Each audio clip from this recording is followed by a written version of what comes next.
Have you had the sex talk with your kids yet? Yeah, baby.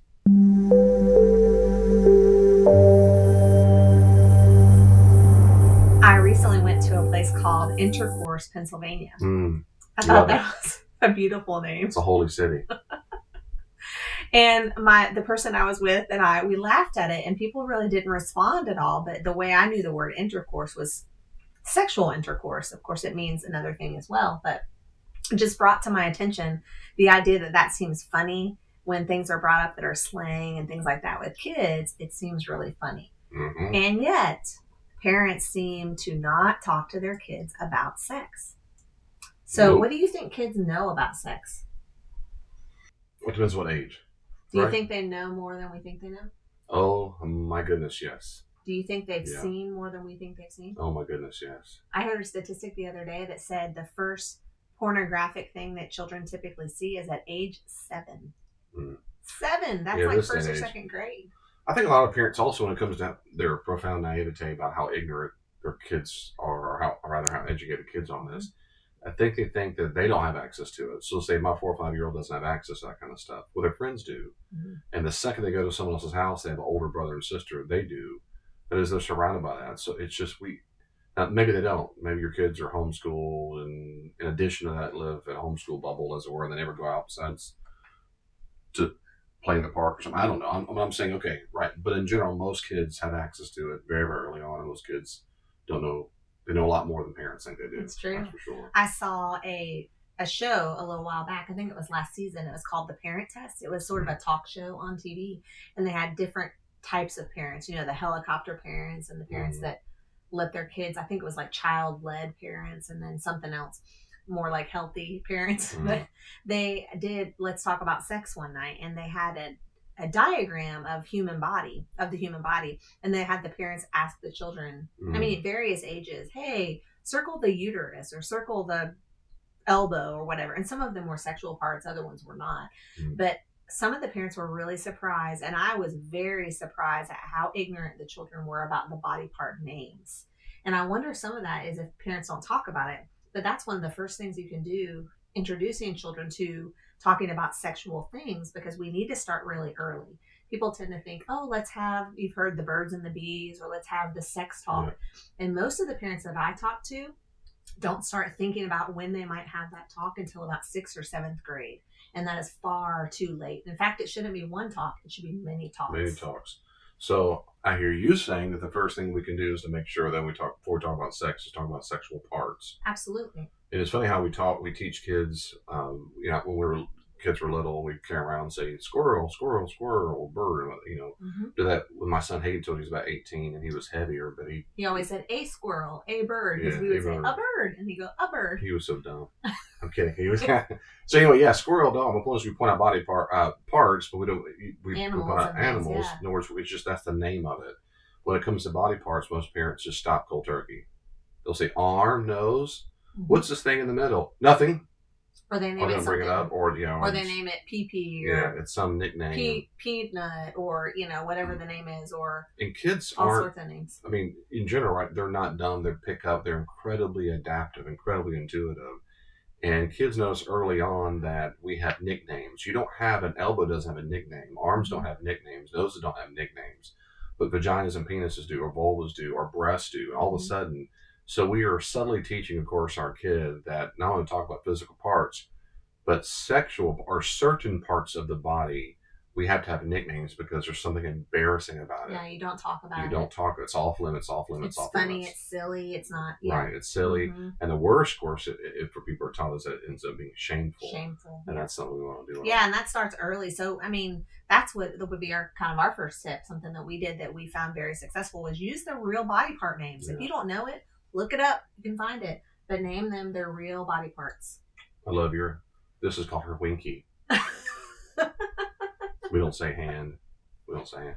And I saw something the other day that reminded me. You teach when children are little, we might say tummy or something Yeah, like that. My tummy yeah, hurts. yeah. And as they get older, you're having them describe it. Well, where does it hurt? What is this? Or you say, hopefully with girls, you're talking about their uterus, not just saying their tummy or their, Yeah. their How weird would that be? It's talking to a ovaries or 16-year-old. something. Yeah. Does your tummy hurt? Yeah. Because that's childish.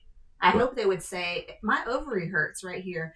And when we go to the Mhm. doctor, we teach, if you go to the doctor and say, my tummy's been hurting, we don't do that. We use typically the real names. But for whatever reason with our children, and we're teaching them, like you said, early on, it's a shameful thing, be embarrassed of it, whatever, which is very different though than saying this is private. It's not for anybody else. It's for you and for your husband or your wife one day. So the first thing, of course, yes, is that we talk to our kids about our sexual parts.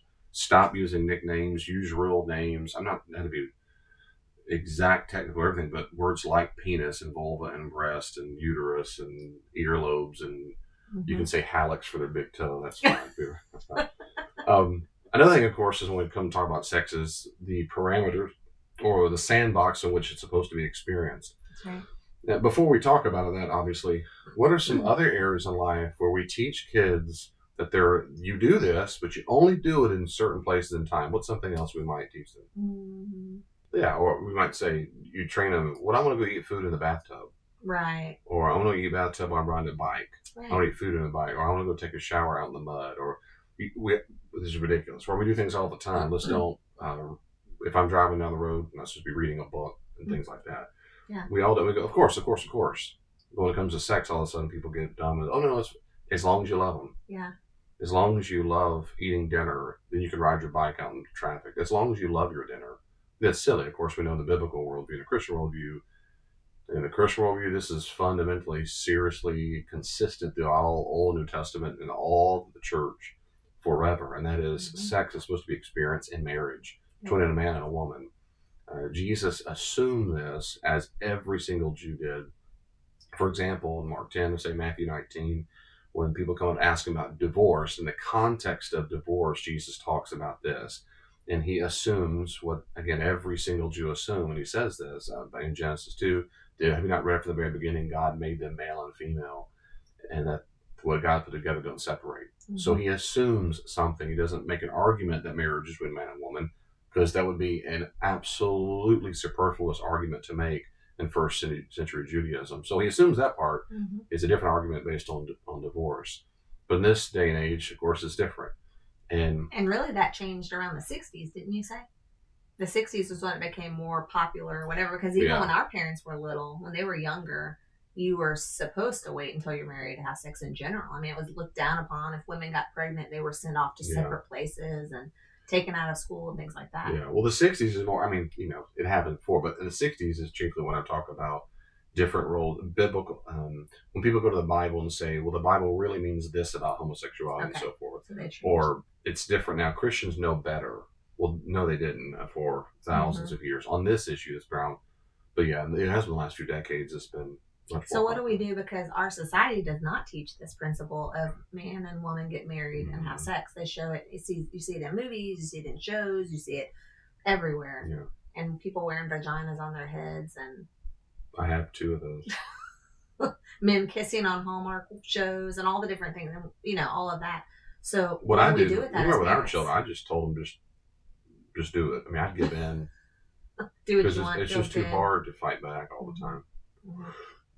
Yeah, we did, of course, and that is we made a commitment to raising our children in a home where we experience and promulgate Christian values.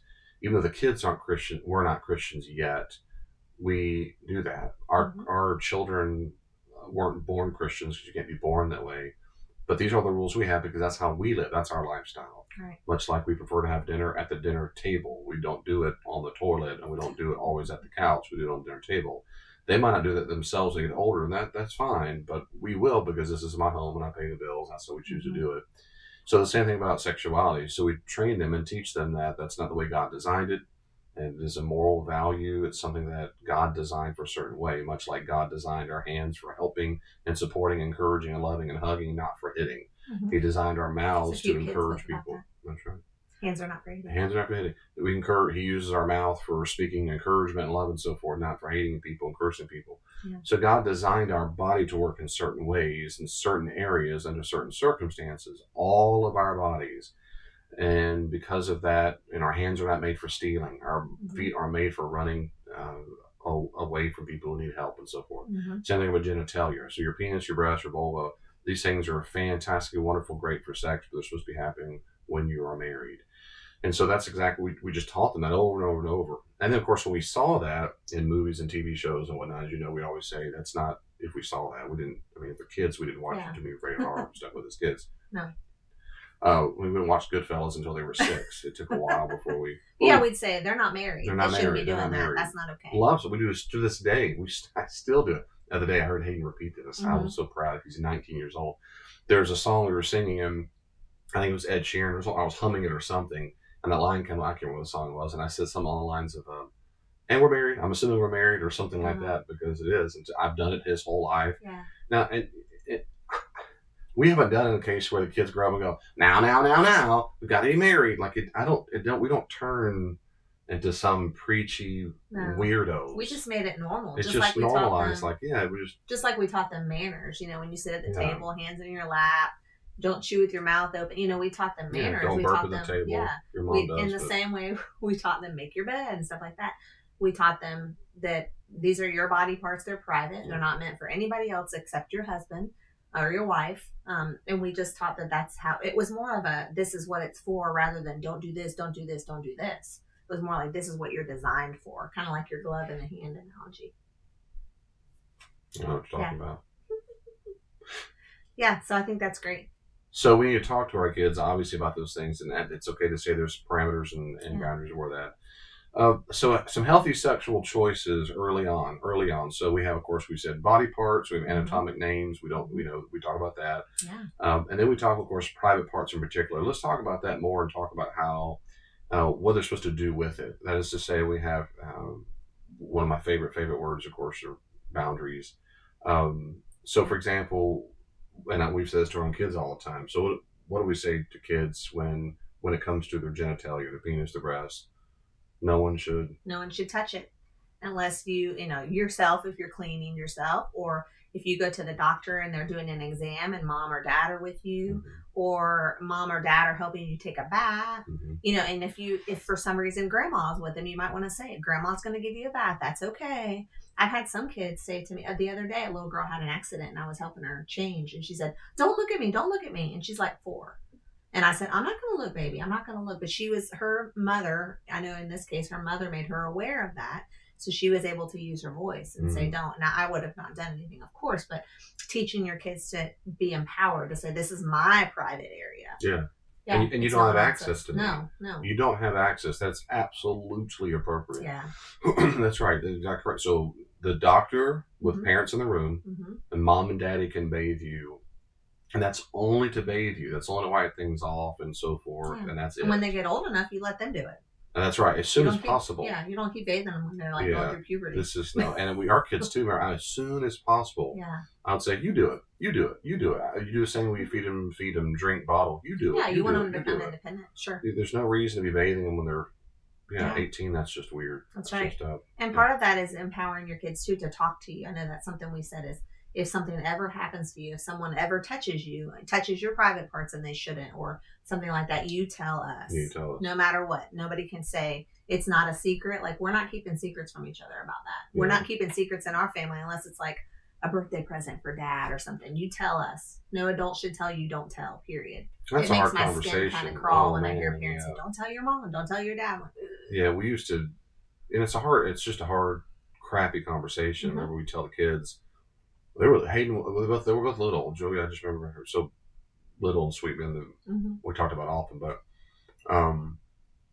saying some people are sick in their mind. They have a sick mind, and they like to touch little kids, their private parts, and we would say, your vulva, your breast, whatever, or want you to touch their private parts. I've heard people say anything that a bathing suit covers, that can be a guide for children. And they would go, why? And they said, again, because their mind is sick. And sometimes when they make evil choices, those are sins. But it's real. And so we'd say that happens. So we would also say, and this is the real difficult part, we would tell them, because statistically this is true, to do it while you're sleeping. If you had a sleepover while you're in bed, you might wake up, or they'll ask you to do certain things. And oftentimes, if they do that, they will say things like, if you tell anybody, I'll hurt you, or I'll kill you, or I'll kill your brother, sister, I'll kill your parents. And of course, that's hard to. I mean, they're little kids about murder, and I remember hating Joey's face, just just whatever, and it's surreal, but at the same time, I've got to prepare them, and then we of course say, "That's it. Have a good night."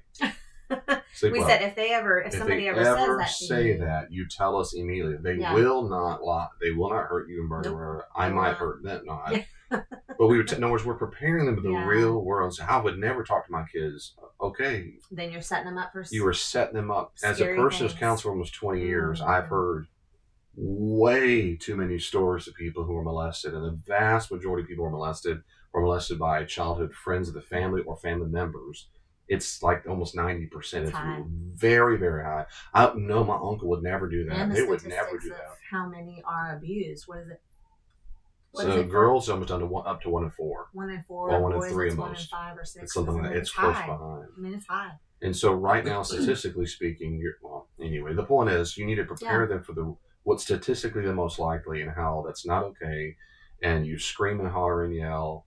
And that's all. And we will never, ever, ever be mad at you, never be hurt, whatever. Never be in trouble. Never be in trouble. They'll tell that too. And I think we even told our kids, in fact, if you tell us that, we will always be very proud of you. We were proud of you. Yeah. And, part of that too, especially you think about how you're preparing your children for down the road. Yeah. I mean, we're telling our kids when they're little, if anybody ever does this to you, if anybody ever touches you, you tell us. Yeah. We're opening up conversations for when they're 16 and they do something they shouldn't be doing. We're saying, you can always tell us. We're safe. We might be angry if you did something you shouldn't have done, but we're safe and we love you no matter what. And of course, the idea that if someone does something to you, that's on them. That is not on you. That is not on you. And if they make you do something, whatever. That's right. But even, again, this is all starting. That's why it's important to start way back. We're telling our kids too, no one should touch you. We're also telling them you shouldn't show anybody your private parts, and they shouldn't show you their private parts. Think about now, so much is happening with kids, on video, parents in your home doing sexual things with other kids or other even adults, which is even they're sending pictures of themselves nude, they're receiving pictures of themselves nude, they're masturbating in front of each other. A lot of things are happening, parents, that you probably don't know, but they are happening. And if you set this up now, your kids are going to know that's not okay. But if you don't say it, they have no reason to think that you're not okay with it. And parents, you need to really understand that it is facile. It is easy, simple, fast to find someone who will show themselves nude to you. Yep. And they want your child to show them nude to something. It is extremely easy and very fast on an app these days. I know what to do. Kids at the cafeteria, the classroom, they talk about this stuff. They show each other pictures of their girls or guys that send pictures. You need to understand, this is as simple as... Well, you used to have to it's pay. just as simple. Back in the day, you used to have to subscribe to things or pay now. for review. Now you can just Google something. And on top of that, you have things like Snapchat, where if you watch something that disappears all by itself, it erases. But they do things live. I'm telling you, have got to. Common. Yep. Very, very, very common. So we have those private expectations. We keep talking about it all the time. We don't show private parts to others. Period. We don't let other people touch our private parts. We don't touch other people's private parts, right? And so on and so. Right. Talk a little bit about what happens. Remember how we talked to kids about when you do have this physical contact with people, what it does to us emotionally, what it does to us physically. Yeah. What does happen, what can happen, of course. There are implications, certainly, when you do physical, and what I mean by that is sexual things with people. And notice I'm not just saying sex. We're not just saying sex. Right. We're saying sexual activities or sexual play or whatever, because it's not just sexual intercourse. Like I said, intercourse, Pennsylvania. It's a lot of, I could use words that they might not know, but oral sex, there are words for this, parents, if you don't know, and other things, a lot of touching and whatever. That stuff's all happening. That is putting yourself in a very vulnerable situation with somebody else when your body is exposed to someone else, or someone has their hands on your body or their private parts on your body. That causes emotional bonding. It's supposed to be that way. God designed it to be that way in marriage with your spouse. But the problem is you get bonded with this person who, I know of a situation recently, a person who had sex with her boyfriend, and the boyfriend, now they're broken up, and she still has this bonding feeling to him. And imagine that's not just a one-time thing. It happens over and over and over. So each time it's as if you're giving yourself to someone. And I know that sounds a little bit silly, but really you're giving a piece of yourself. And that bonding is difficult, in particular for girls. In particular, it is bonding for guys, just not that much. Mm-hmm. It's just not it's that just much. different. And parents, you need to tell your girls that too. Oh man, you tell your daughter. I told my daughter many times. No, they need to be aware of what Dad's thinking. Well, we've said it. I've told my daughter. She didn't understand most guys in those moments, and the guys you just think so highly of and love so much and like so much or whatever it is, their penis thinks for them a lot. And so this idea that, he loves me. Well, if I can do, if I don't break up with him, whatever. It is not the same. God, this is controversial. I'm about to say. I might get banned on YouTube. Boys and girls are not the same. Nope. They're just not the same. Nope. And the way we perceive physical intimacy is not the same. So there is emotional bonding that's particular for females, and you're not just giving away, physical stuff. You're right. You're getting a bonded way, and it's unnecessary. Yeah. It's fantastic when you're married. Yeah. There's a bonding that's supposed to happen that we tell our kids that. Yeah. Also, because physical things, so it's emotional things that are supposed to happen out in that arena. Yeah. Of course, physical things that can happen. Of course, you can get diseases. Yeah. You can get diseases. You can get pregnant. It's not all like it is in the movies where everything's, if you're an adult and you've had sex, you know this, but it's not like it is in the movies when, everybody just has sex and then just goes to sleep beside each other. The idea that it's messy and the idea that you can get diseases from it. I've known people that are adults, you probably have too, who have lifelong diseases that they cannot get rid of because of sexual things that have happened to them. So that's when the pregnancy, you can get pregnant. And if you get pregnant, that means you have a baby in your tummy. It does not mean that you have an organ it doesn't mean you have a thing. That's a baby. So there's so much that can happen physically. In the Christian worldview too, this is where, while we've told our kids about having disease and so forth, and we try to put the fear of God in them, but it seems to me, and you too, of course, that making someone afraid is not enough to dissuade them. Nope. Because if you don't teach the values of it, people make decisions shifting on what they value, not just on what they're afraid of. This is just an implication, and a lot of kids are not thinking. Their brains are not developed. That's right. They're not thinking next step. What could happen? And they're always going to say, "Well, not for me, not to me. I would get disease, or I won't get pregnant. If I do, I'll just get rid of it." Yep. The Christian worldviews, that's tough. Right. You also want to remove the mysticism. So the idea that everything is like it's in the movies and everybody just goes to sleep and it's wonderful afterward. We've known people who've had, whose maybe their parents didn't prepare them. Maybe they weren't prepared. They get married and it doesn't work just right the first time. Like there are things that, you need a little help. You need a little guidance. You need some stuff to help the project. And, and if you don't, then it doesn't work just right. And so it can be painful for girls.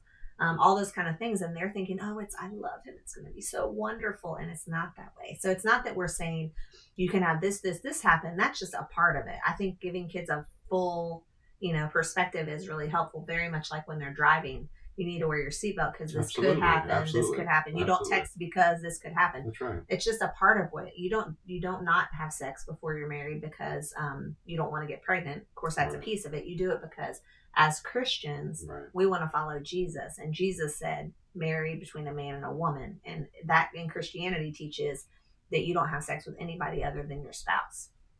That's right. And I love your analogy of driving a car because we keep them informed. Yeah. We don't throw keys their way and say, see ya. We don't do that. In other words, I'm not doing it. You could have a wreck. We teach our kids when they were first starting to drive, there were some little clips on whatever was Instagram or something. And I would show Hayden when he first started to drive. And it's scary. It's the little clips of people wrecking. Mm-hmm. Now, it's not murder. You don't see heads falling out. But it'd be a car all of a sudden running out of control or maybe ice. And I would deliberately, and I don't like that kind of stuff in general. On this one, I said, I want you to see this. Look at this. And it was like, oh my goodness. I would say, he's heard, I say that fast. I said, if you look down, look at whatever, I said, depends. It can happen that fast. And so I wanted to be prepared. Or a person was too close to this, or they were right on someone's rear end, or whatever it might be, or someone's tire messes up. The point is, I'm not going, therefore never drive, therefore I want you to live in incessant fear, but rather these are real world kinds of consequences to driving. It can be dangerous. Mm-hmm. Well, having sex outside of marriage is similar too, because it can give you diseases that can kill you or be chronic problems forever and ever. Not to mention problematic to have a baby when you're not married, and of course you're very young and so forth. Doesn't mean you can't raise the baby well and so forth. But all to say, we want to be fully armed and fully educated. Yeah. And very much like there are rules on the road, and in general, if you follow the rules, you're going to be safe.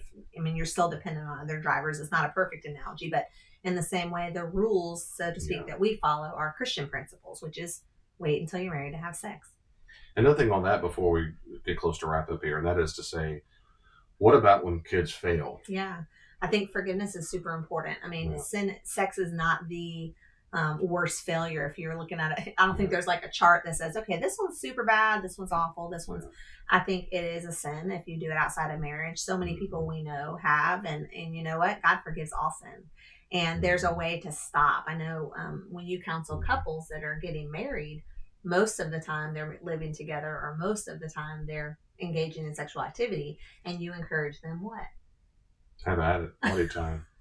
I was, yeah. Well, if a couple, at some point I will ask if y'all are sexually active, and you just kind of ha ha ha, and if they nod or yes, okay, then I'll say, well, if they're Christians, of course. Well, so far I think I've only married people who are Christians, and I'll say, yeah, I strongly encourage you stop immediately. Do it the way that Jesus taught us in the early church as well. Sex is only with married couples, so if you want to honor God, do it the right way. So go abstinent going forward. And we talk about that some, and I tell them I'm not your judge and jury. In fact, I'm not even going to bring it up again because that's your business. But I'm here to encourage you to do it the right way. Yeah. Stop. And most of the time, at least when they brought up later on, they'll say, we're doing a great job, or we haven't done it at all, and that's great.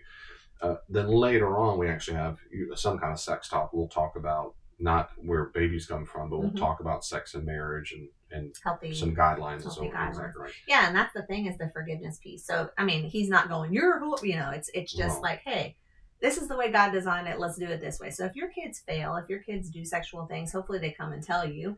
You can help restore them and say, you know what, that's sad. I'm not happy about it, but God loves you no matter what. We've all sinned. You can be restored, all of those things. Yeah, and the necessary thing if they're Christians by that point, particularly, then if they are Christians, of course, then we say you have got to confess this to God. You need to repent, and you will receive His forgiveness. Yeah. You need to repent. Repent means to feel terrible remorse for it, and then stop doing it. Yeah. So you need to do this, and then you, of course, get forgiveness. Yeah. And then we help them down the road if they start feeling terribly guilty over and over. Say, baby, I love you. If you repent of that, that's over. He's forgiven you. Yeah. It's a fresh Just start. Learn your lesson and move on. Yeah. I'm here for you. I'm safe. And we Christian parents have got to do the best job that we can do to be a safe place for them to be imperfect people who are going to fail your expectations and our expectations. They do, just like you have failed your expectations. And on that particular issue, I think one of the chief reasons, and I know this from experience at least, having worked with couples for so long, one of the number one reasons why couples don't like to talk about sex and sexual morality is because they themselves failed miserably. Yeah. And so, as we've talked about that before, and so, well, I didn't do that. I didn't wait till marriage. I had sex with 30 dudes or whatever. So then they don't want to talk to their children about it because they don't want the children to ask questions. Or they themselves feel guilty or they'll say, yeah. And I've encouraged people over and over to say, yes, then you own that. First off, it's not their kid's business to know all the stuff you did. But if you were not completely faithful in your obedience to the Lord Jesus Christ, yes, tell them that. Own it. And then say, and I blew it. And I'm so sad that I did. I don't celebrate that lifestyle, that I didn't give my life to Jesus fully, apparently, because I was being sexually active, and that was wrong, and I should not have done it. And I love you, and I'm begging you not to do that and learn from my mistakes. Yeah. Much like if I invest in the wrong thing or blow my money on the wrong, I'm going to say, please don't buy this piece of junk. Well, I bought into the bad ideas about sex. Dude, just own it, and then you move forward. Yeah. And if your kids want to bring that up against you later on, if that's what they do, of course, then you say, no, that's not what we do. What you're doing now is rude and hateful. This is not ammunition against me. I'm asking you to learn from what I've done. Yeah. So please don't let your feelings of remorse or embarrassment change what is necessary. And as your kids need to know about sex. They need to know about it. And everything's age appropriate too. Of course, like you said, you don't tell everything that's happened. You can say, yes, I failed in some ways or whatever. But you know what? It's very different too than what our society teaches, because our kids, we're telling our kids something that sounds very, in many ways, I think, old fashioned. You're not supposed to have sex with somebody until you're married. The world is not teaching them that at all. And yet, I hope you don't want, I know you don't want, I hope, I don't want other people to teach my children things unless it's something I don't know about, like calculus. Great, teach them. But moral things. Moral things. My Moral things goodness. about I our don't. worldview. Yes, No. and that's what's No. happening in our world today because families Yeah. are not taking the time and the energy to and learning about it so that they can teach your children the right way to do things, the Christian way to do things. Instead, even by your silence, it shows almost agreement for the things that are Yes. happening. Yeah. One of that same show that I mentioned earlier, the parent test, one of the things that a family that was child led did, their kids knew barely anything about anatomy. But when the things that they said was when our children will ask us when they want to know something. Oh yeah, right. First of all, that may not happen. They may never ask you anything. Ever. A lot of kids never do. Mm-mm. How many people have told us their parents never talked to them about sex? Oh, almost everyone. Almost everybody. And the other thing is, and I think that's just stupid. Yeah. If you don't, that's just stupid. it really On a 2-year-old, is. 3-year-old, you don't say, well, they want to know what that TV is. I'll tell them what a TV is and Yeah. where food is. You It's just you silly. teach them stuff. Yeah. And when he's ready to take a bath, he'll ask me. No, he won't. It's just the dumbest. They're kids. They're not They're thinking. They're thinking kids. about pleasure, and we're helping them to learn It's consequences and the right thing to do. But yeah, so if in our society now, if your children are going to public school or even private schools, or Right. they're not going to school, if there are things anywhere they go, online, YouTube, whatever, even some cartoons now, they're learning that certain things are okay. And pretty much it's like whatever you want to do. If you want to be a girl and you're a boy, you want to be a boy and you're a girl, you identify as a cat, you want to have sex with whoever you want to, you don't have a certain gender, it's all the different things. Our world is saying, you do whatever you want, baby. You do whatever you want, baby. And we would never do that for kids that were going around stabbing people. We would never say, this is okay, whatever you want. Yeah. And in many ways, we're hurting our children if we don't tell them what's right and what's wrong, because the world is telling them, and we don't live in a world that's Christian. We don't live in a world that follows Jesus. So if we don't tell them, they will not know, and they'll buy into this whole worldly thought. And the appropriate response to that is not to take them out of the world. No. Just as Paul said in 1 Corinthians 6, the goal is not to leave the world, or you would have to leave the world to get away from sinners. That's right. The goal is to equip them to deal with that. They'll never watch TV ever their whole life. You can, but they're going to watch it. That's right. Because they're not in prison. Eventually, they're going to watch it. And oftentimes they rebel. And they If rebel. They go you all shelter in. them, They look at all the become- shows where the kids have been so Absolutely. sheltered. Exactly. They don't have TVs. They can't dress a certain way. And then they leave the nest. You're not teaching them how And to they think rebel. like a Christian. That's That right. We need to be prepared for. This is out there in the real world. Yeah. And that includes forgiving them, because in the real world, people don't forgive. It's cancel That's culture. right. It's prison. And so, Right. but in our home, it is. What about people who, you have children, but they're much older, 12, 13, 14, 15, or 16 years old. Mhm. Elaine, is it too late? No, it's not too late. In fact, you might even want to confess to your kids, like, I should have talked about this a long time Exactly ago what I to told you. parents. You need to And tell just them. say, like, I was embarrassed. And I that's blew my it. bad. I Yes. blew it. Yeah. I should have talked to you about this. Yeah. I bet you know a lot. So tell me what you know. Do you know what sex is? Yeah. What do you know about it? I'm not going to embarrass you. I'm not going to laugh I'm at not you. going to make jokes. Just and- tell me. I want to know what you know so that I can know what you know. You might be able to teach me something. Be silly about it, but find out what they know. Gather that information first, and then you can start from there. But yeah, own it. Say, I should have.